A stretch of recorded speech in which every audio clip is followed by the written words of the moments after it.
Hi, I'm Steve Bourie, and I am the author of the American Casino Guidebook. If you're not familiar with us, please be sure to visit our website at americancasinoguidebook.com. Joining me today is my son and the editor of the American Casino Guidebook, Matt Bourie. How's it going, everybody? And our video today is the 6 best rules for blackjack players. All right, our video today is about the 6 best rules for blackjack players. And the person we're going to speak with is an expert on blackjack. His name is Henry Tamburin. He's been writing about casino gambling for about 35 years or so. And I've known him a long time, and I'm a fan of his books. A series he had was Blackjack, Take the Money and Run, Craps, Take the Money and Run. I think he had one on smarter casino gambling. And in my library over here, I have one of his books, Henry Tamburin on Gambling, The Best of the Best, which was part of his series of books on casino gambling. So again, today we're going to talk about the 6 best rules for blackjack players. And the reason we're talking about blackjack rules is because what a lot of people might not understand is that as the rules of the blackjack game change, it changes the house edge of the game. And these rules vary from casino to casino, and they even sometimes vary from table to table within a casino. And some rules are good for the players, some rules are bad for the players. In our video today, we're going to go over the 6 best rules for the players, meaning that all these rules we're going to speak about today lower the house edge, meaning a basic strategy player will lose less money in the long run. And all of the rules we're going to be talking about are based on a baseline game of blackjack that uses 6 decks. The dealer stands on soft 17 and it pays 3-2 for a blackjack. And anyways, here's Henry Tamburin. The first best rule, and this isn't common, but it is a wonderful rule for players, and that's when blackjack pays 2-1. Now, you're not going to find that many times in a casino, and generally it's offered during a casino promotion, and it's usually a limited time promotion. I played these 2-1 blackjack games usually when it's Father's Day or Valentine's Day. The reason this is such a great deal or a great rule is because it lowers the house edge by 2.25%. That basically means when you're playing that game, for whatever time the casino has it in effect, you're going to be playing with an advantage without even using card counter. Now, I've heard, I have many friends that play blackjack, and I've heard some very interesting stories about 2-1 blackjack. I believe you mentioned Valentine's Day. I believe they called it the Valentine's Day Massacre. I forget where it was, but if you ever see this, you want to sit down and play nonstop. Do not stop playing, just basic strategy, and you will win money in the long run. Pretty much guaranteed. Right. Now, do you know Bill Zender? Yes. Henry? Yeah, because we did a video with him, and we were talking about mistakes that casinos make. And a lot of times, this is one of the big mistakes that they make. They'll run a promotion to have 2-1 on a blackjack, and it actually, like you say, gives the player the advantage. But I think a lot of casinos now, they may only do it for suited blackjacks. So that cuts it down to only a quarter of that number you gave, because it's 1 out of 4 then? Yes, more or less.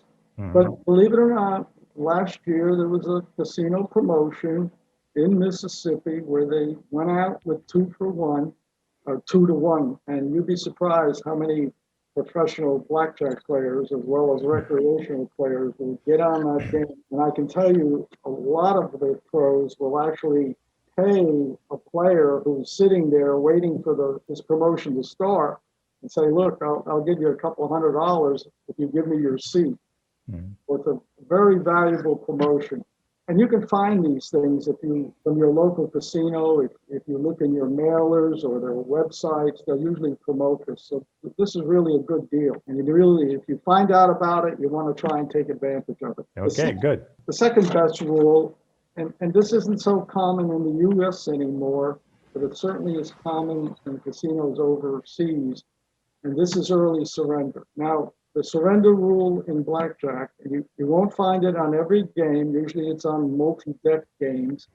But the surrender rule simply means once you get your initial 2 cards, if you don't think your chances of winning are very good because you're dealt a weak hand, like let's say a 10 and a 6, and the dealer is showing an ace, the chances of winning are not very good. In casinos that allow surrender, you have the option of telling the dealer, either verbally or you take your finger and you make a line across the felt, and that's a signal, hand signal for surrender. And when you do that, the dealer will remove half of your initial bet. So if you bet $10 on the hand, the dealer will keep 5 and leave you 5, and then she'll remove the cards in front of you, and you're basically out of that round. There are 2 types of surrender. One is called early, which is very good, and one is called late, which is still good. The early surrender, this occurs when the casino dealer does not peek at her down card if she has an ace, for example, or a 10. So if you're playing in a casino and the dealer has an ace and you have a 16, and she's not going to peek until all players complete their hands, and you have an opportunity to surrender with a poor hand, even if the dealer subsequently gets a blackjack. So early surrender will cut that house edge down by 0.63%. Most blackjack games only have like 0.5% or to 0.75% anyway. So yeah, that's a huge. I feel like that's a huge advantage for the players if you can find that. I'll tell you a sideline when Atlantic City first opened up, and it was a 6-deck game with dealers standing on soft 17, had all the good rules. And the reason they implemented early surrender wasn't, they didn't know about early surrender. They just wanted, for security purposes, the dealer not to reveal or not to look at her down card. The legislative body, the Casino Control Commission, felt strongly that if the dealer doesn't have to look at her down card, then there's no possibility of collusion with players, as opposed to if she had to peek. So they implemented that rule for security reasons. And when they announced the rules of that game, and I noticed, that, hey, with this rule that the dealer can't peek until after everybody plays their hand, there's something special here, because there wasn't any U.S. casino that I knew of, and I had to get a mathematician to actually calculate for me, one, what was the effect of the house edge, and more importantly, which hands you have to surrender with early surrender. And there's a whole bunch of them. So that was a tremendous advantage, if you wish, for players in that era. I'm sure it was very hard to do before computers. I feel like that would have been easy to calculate now. Back in the 70s, not so much. Well, the person who did it for me was using a Radio Shack TR-80 computer, which was one of the first ones that you could buy. He did all my blackjack studies. And probably took about 24 hours to do it too. That's right. We would do, I don't know, like maybe 100,000 hands, and it took 24 hours to do it, but we did it. Okay, so early surrender, 0.63%.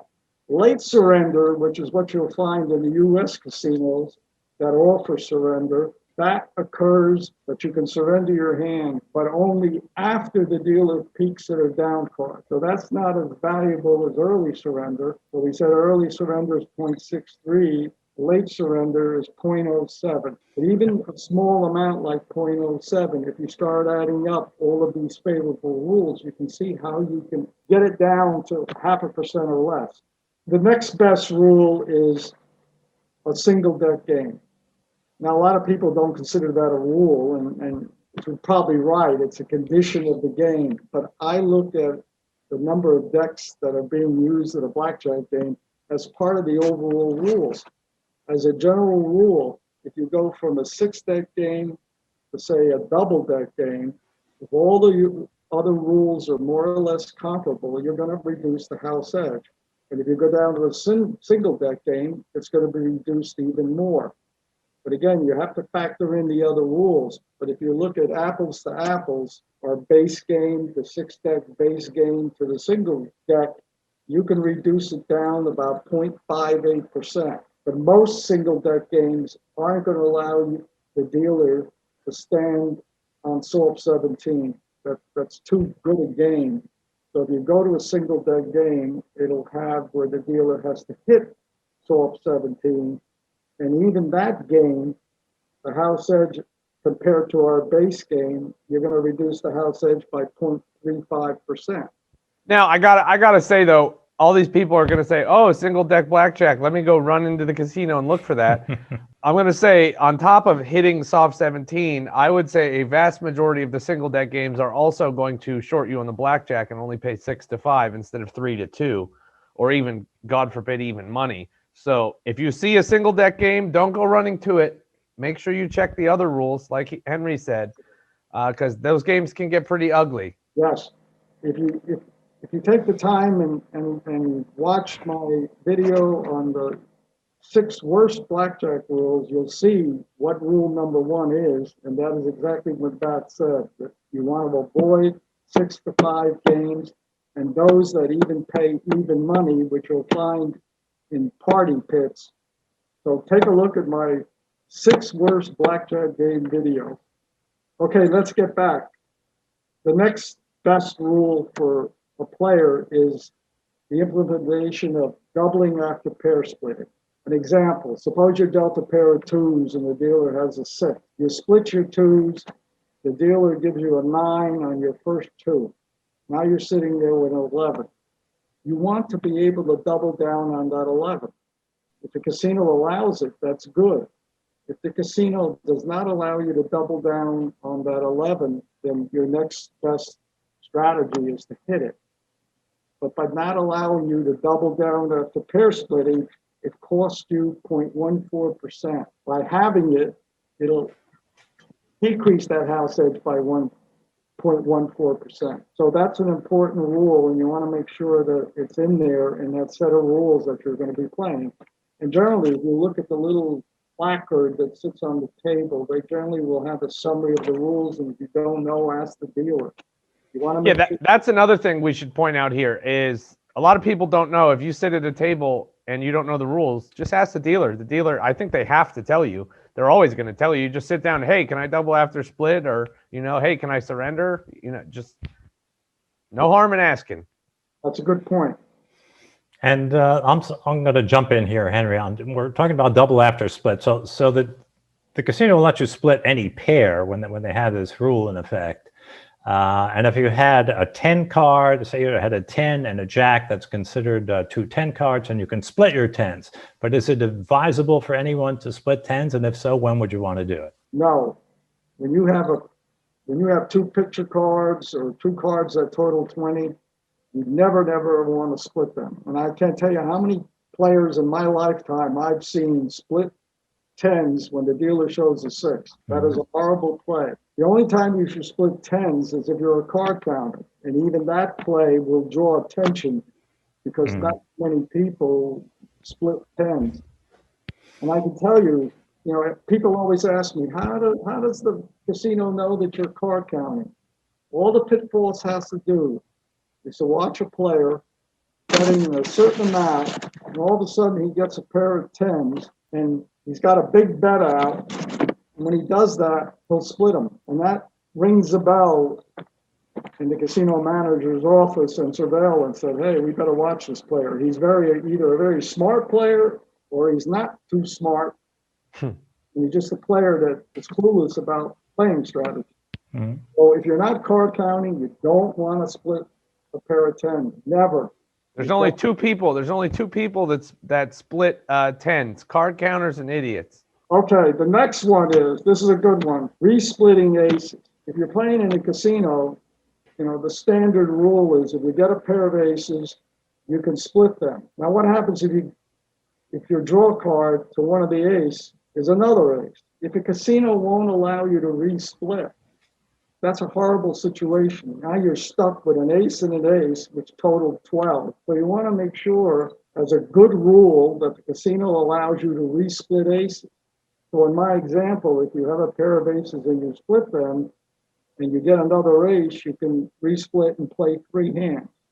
And most casinos, if they allow re-splitting, they'll let you re-split up to 4 hands. And that rule will also cut the house edge by 0.07%. Now, most casinos won't let you do that, will they? Unless you're at a higher limit table. I know in Las Vegas, if you're like a $50 or $100 table, they'll have that rule in there. But at the lower limit tables, I don't believe they have it. No, they'll have it on They 6 will? games. Now, on the real, $5 games, I'm not so sure, but I think about 25 minimum and up, I think they offer it. I mean, Now, one other thing to point out here is the reason you said if you resplit, unlike any other hand in blackjack, if you resplit aces, you don't get to act after that. You don't get to hit. You don't get the option to hit or stand. They just give you one card and that's it, which is why if you resplit, if you have two aces and you split and get another ace, you're kind of screwed because you have a 12 and you got nothing you can do with it. That's right. Okay. That basically sums up the 6 best rules. These are the rules you want to look for when you play blackjack. Don't just go in a casino and jump in on the first empty seat at the table. Take a look at the table, look at the words on the layout, ask the dealer if you're not sure. Your best game, again, is one where the dealer or the house pays 3-2 for blackjack. They offer BAS, they have maybe surrender and resplit aces. And by playing a game with a mix of these rules, you can cut that house edge down in a 6-bet game to 0.5% or less. And that's going to increase your chances of having a winning session. All right, Henry Tamburin, thank you for being with us today. Now, if people want to get more information about you and blackjack and your background, and you have a very extensive website with loads of information on blackjack. Would that be the best place to get in touch with you or to see your information? Yes, I have a blackjack book. It took me a year to write this thing. It basically encompasses everything I've learned and all the stuff I've experienced in 40 years of playing. And it's free to read. You have to go to 888casino.com/blog. And in there you will see my ultimate blackjack strategy guide. And then in another section on that page, it says writers, and you click on my name, and I have a whole series of articles on blackjack strategy, including when I first started playing blackjack, the first time I was barred, how I did in tournaments, and all kinds of other good stuff. Okay, I know I've been to that website many times and seen your blackjack articles. It's great. You must have dozens of strategy charts there and comparisons to games and good rules and bad rules. So it's an excellent resource for people who want more information on blackjack. Henry, thanks very much for joining us today. And we look forward to seeing you again in the future. Thank you. All right, so that does it for our interview with Henry Tamburin. If you liked the video, please give it a thumbs up. Leave us a comment below. Let us know what you think. And don't forget to hit that subscribe button and click on the bell and turn on all notifications so you never miss any of our other great videos. Yeah, and don't forget, if you like to play at internet casinos, we have another website at AmericanCasinoBonuses.com. You can go there. There's about 25, 30 different offers. You don't have to deposit any money. You don't have to put in any credit card information. You can go and take advantage of these free no deposit offers and enjoy playing at casinos for free. Again, AmericanCasinoBonuses.com. Thanks again for watching, and best wishes for good luck in the casinos.